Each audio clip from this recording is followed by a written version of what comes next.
Coverage you can count on continues with all you need to know. New this morning, a home is destroyed by fire. It happened just before 3:30 this morning along 14th and a half Street. Firefighters found the home fully engulfed. No one was hurt.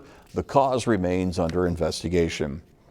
The Supreme Court today will hear a case that could have major implications on this year's presidential race. The dispute involves whether former President Trump is eligible for a second run at the presidency.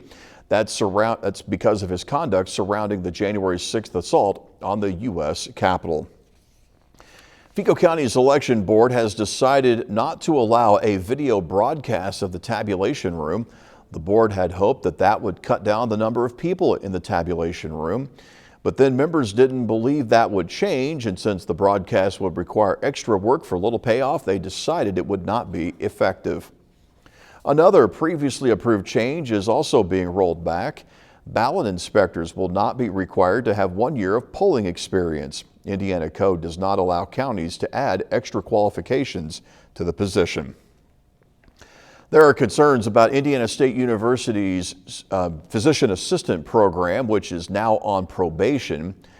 The program is reviewed a few times every year by the Accreditation Review Commission on Education for the physician assistant. In October, the review came back saying there were two primary issues. There needs to be a more detailed diversity, equity, and inclusion plan, and there are not enough full-time employees to sustain the program long-term.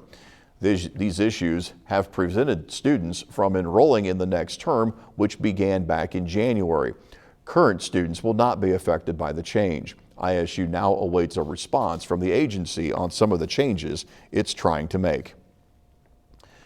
The DNR planning some changes to deer hunting rules and regulations in Indiana.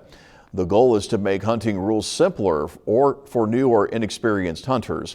Among the proposed changes is a statewide bag limit of 6 deer. They're also proposing combining the bow and crossbow licenses into one certification that would eliminate confusion when applying for archery-related hunting licenses. The Natural Resources Commission is accepting community input until March 20th. More than 6,000 tickets were sold for last night's ISU men's basketball game against Valparaiso.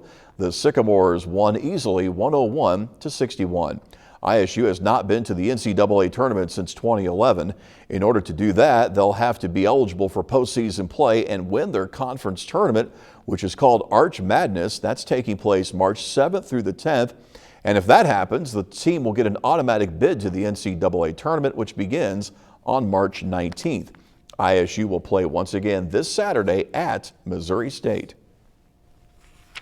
It's going to be a pretty warm day, breezy as well. The high for today is 57. We could possibly see some isolated showers around 3-4 o'clock, but not everyone's going to get that rain. I don't think we're going to get that much rain as we get through the day today. For tonight, we have an overnight low of 51. Again, another very breezy day with wind gusts going up to 33 miles per hour. And then tomorrow is going to be even warmer with a high of 65, mostly sunny, mild, and breezy.